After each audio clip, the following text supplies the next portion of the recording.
Summer is here and there are potions to be brewed. Throughout spring I have been collecting all the necessary ingredients and now it's time to use them for my summer reading challenge. I want to prepare 6 different potions, but all of them still need a recipe. And I can only get those through reading. So welcome to my summer reading challenge setup. I've prepared a lot of nice self-drawn stickers already and my journaling supplies are here as well. So let's get started with the spread while I tell you more about the challenge itself.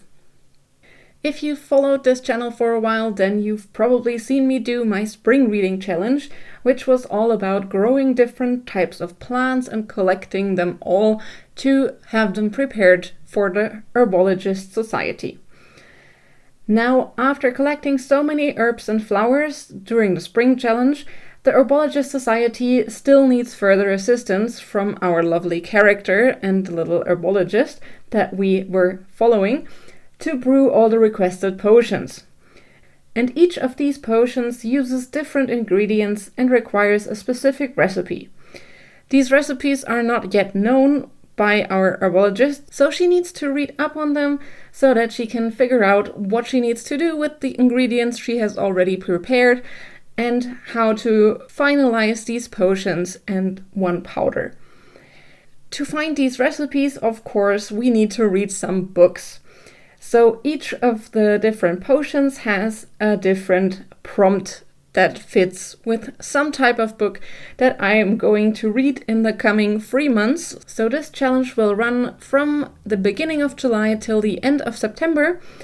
And in that time, I'm gonna try and get as many potions done as I can. Of course, I'm gonna go for all 6 of them. And as with the spring challenge, this is designed to be quite an easy entry-level reading challenge. So if you don't read as much as many of the booktubers out there and you still want to take part in some nice little challenge yourself, you're very welcome to join me, and I have linked the sheet with all the stickers down below so that you can print them out for yourself and do your own little journal spread if you have a reading journal, or if you don't, then you can still use the graphics if you want to do it digitally as well.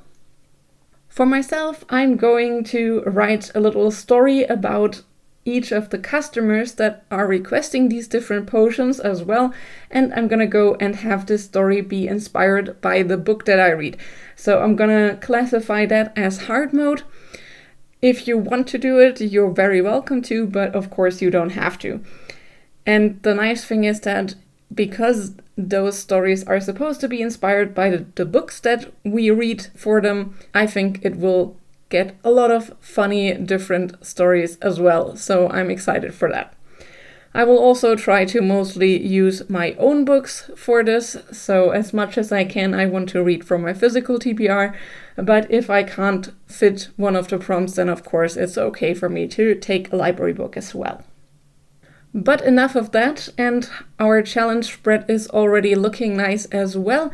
So let us go into the different types of potions and the different prompts that go along with them. So let's start with the Charisma potion. This is a pink, sweet-tasting bottle full of liquid charm that immediately boosts the drinker's charisma for quite a while. To create this beautiful pink color, you will need to add 1 pink gerbera flower and 2 valerian blooms. And to find out how to brew it, you will need to read a book by an author that you already know and like, because their charisma is obviously through the roof, so that will tell you how to do it, I'm sure. And since I'm already talking about ingredients, if you didn't complete the spring challenge, you can just say that you have all the ingredients available to you as well. If you did try out or complete the spring challenge, then you will have some ingredients to start out with. If you've completed it, of course, you will have enough for everything. And because I just love to talk about books, I also want to tell you which books I am thinking about picking up for each prompt. So for this first one, going for an author that I know and like, I have 2 options that are looking at me from my bookshelf right now, which is either The Spell Shop by Sarah Beth Durst, who I've read a few things by, but I have been wanting to read more by her, so I definitely want to get around to reading that one. But I could also use Persuasion by Jane Austen because I've just gotten back into reading her works and I know that I like her as well. If you want to play along, of course, then for you it might be completely different. Just pick an author that you like. Next up, we have the potion of enhanced speed. Do you want to sound especially clever? Drink this light violet delight and impress everyone around you for the next few hours. Again, with this color, of course, you need another 3 valerian blooms, and you also need to add some chamomile blossoms, 2 of those, so that you can create this potion. To figure out how to do it, you should read a book that has 5 or more words in the title, because of course you need enough speech to go around to enhance your own.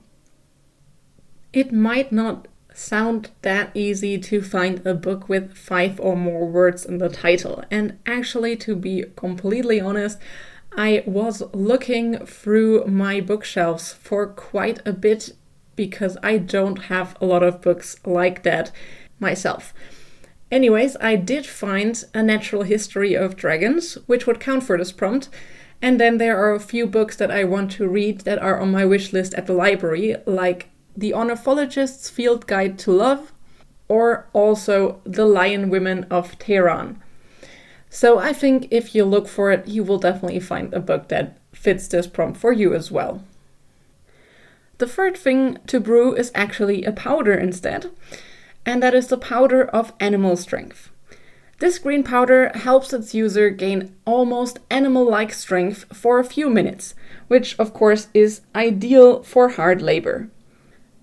To get this powder, you need 3 spoons of plantain seeds, 3 clusters of stinging nettle leaves, and obviously a lot of grinding.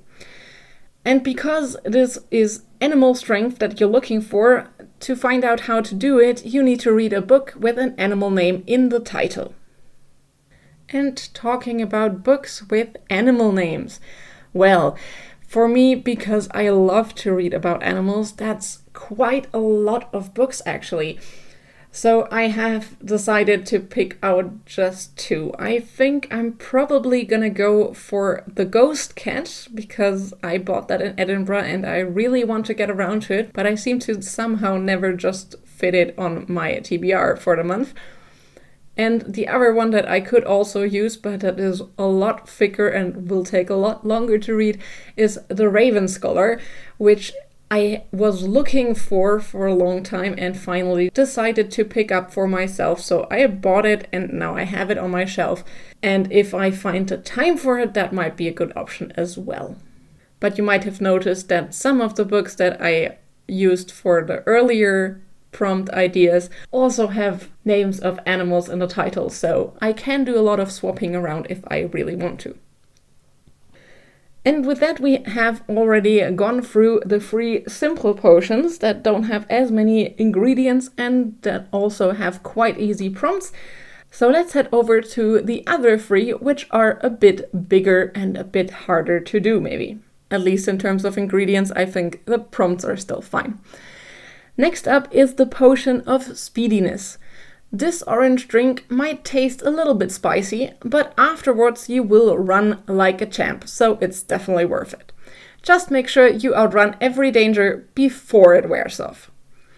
As you can tell from the color, of course you will need 1 calendula flower, the orange gerbera flower, and 2 valerian blooms to create this lovely dark orange. And because it needs to be really quick, to find a recipe, you need to read a shorter book. For me, a shorter book is less than 250 pages. If for you it's even shorter, that's fine as well. Just don't pick a huge book for this challenge and it's fine. For the shorter book, it's actually quite hard for me to find something because I do have quite a lot of really thick books on my shelves, or at least thick enough that they're not less than 250 pages. But I could, of course, read another Jane Austen book, because Northanger Abbey is just about the 250 pages. If you take out the introduction, then that's fine. Or I might repurpose The Ghost Cat, because that's quite a short book as well. However, there is always one option that I can take for short books that I'm really into, which is the Murderbot series, and the next book that I would need to read for that is Rogue Protocol, and they're always really nice short novellas, so that would definitely be less than 250 pages for sure. So let's see which one I pick up for that. Next up, we have the Endurance Potion. Do you need something to keep you going? This green liquid might not taste like much, but it will greatly enhance your endurance for the next 2 days, which can definitely be useful. For this potion, you need quite a lot of different leaves to get this beautiful green potion going. So use 2 plantain leaves, 2 clusters of stinging nettle leaves, and then add 1 yellow gerbera flower as well to get this lovely color. And to find out the recipe for this potion, you need to read a book that's part of a series, because series are definitely relevant for your endurance. I do have quite a few series that I'm in the middle of, so it shouldn't be hard to continue one of them, but I don't have as many that I actually own myself. Most of the ones that I do read are from the library. So the one series that I could continue that's on my physical TBR is the Temeraire series by Naomi Novik, which the next book that I need to read for that one is Empire of Ivory, which I'm really looking forward, so that might be the given choice for this prompt. But I could, of course, also continue one of my other series, and one that I should really get back to is by Mark Lawrence, and the next book in that one would be The Book That Broke the World, which also does intrigue me quite a bit, and maybe I'll just get back into that library universe and continue that one. We'll see. And with that said, we can get to the last potion of them all, which is the Potion of Improved Learning. Keep on sipping this yellow fluid to increase your cognitive abilities and to retain knowledge twice as easily as before. This potion is meant to be added to your tea and taken over a full week, so that your learning can actually have enough time to improve. To create this potion, you will need 2 calendula flowers, 1 chamomile blossom, 2 spoons of stinging nettle seeds, and 1 plantain leaf. And of course, this recipe is not quite as easy to read, so you need to read either a non-fiction book to learn something, or a classic to learn something about a different time period. Since I do like reading both non-fiction books and at least some classic books, I don't think that this prompt will be too hard for me. And there are quite a few non-fiction books still on my list that I need to get to. So my priority spot for this one would actually be a German book, Stadt, Land, Fuchs, which deals with animals getting used to urban areas and adapting to that, which is something that I'm really interested in and I really want to get to. But I seem to just never get around to it because I really want to give it all the attention that it deserves. Or alternatively, I could also use Wild History, which I picked up in Scotland and which talks about different places on the Scottish countryside and their history, which also sounds really interesting and a bit more easy to read, to be honest. In any case, I could also read one of multiple books in computer science that I still need to get around to because that's the area that I work in and I do like to always stay on top of the topics that I'm interested in, and I also think that it's quite important to read up more on the things that you work with and be knowledgeable about the important topics there. And with that, we are already through all of our lovely potions that we're going to create in this reading challenge. Let me tell you a little bit more about the challenge itself though. So this challenge will run for 3 months again, which is from the beginning of July till the end of September. And that means that you need to read about 2 books each month to complete this challenge successfully. So if that is a nice amount for you, then go for it. If you feel like that is too much, then you can also just pick whichever potions you want to create, because I'm all about just having fun with your reading and not getting too invested in numbers. But yeah, that's pretty much all from my side on this. I can also show you really quickly that I have already set up 2 more empty spreads as well, because as I said, I want to write a little storyline for all the potions that I create and the customers that actually require these potions. That is because it was so much fun doing this last time for my spring reading challenge, and if you're interested in what the outcome of those little story segments was, then I will link my video for my completed spring challenge at the end of this one, and you can check it out next if you want to. Also, if you enjoy this type of challenges and if you want to see me complete this one and other challenges as well, because I'm really going for them this year, then please think about subscribing and come back to watch me as I continue going through all of these in the near future. With that said, thank you for watching. I wish you a great rest of your day and find something nice to read. Bye!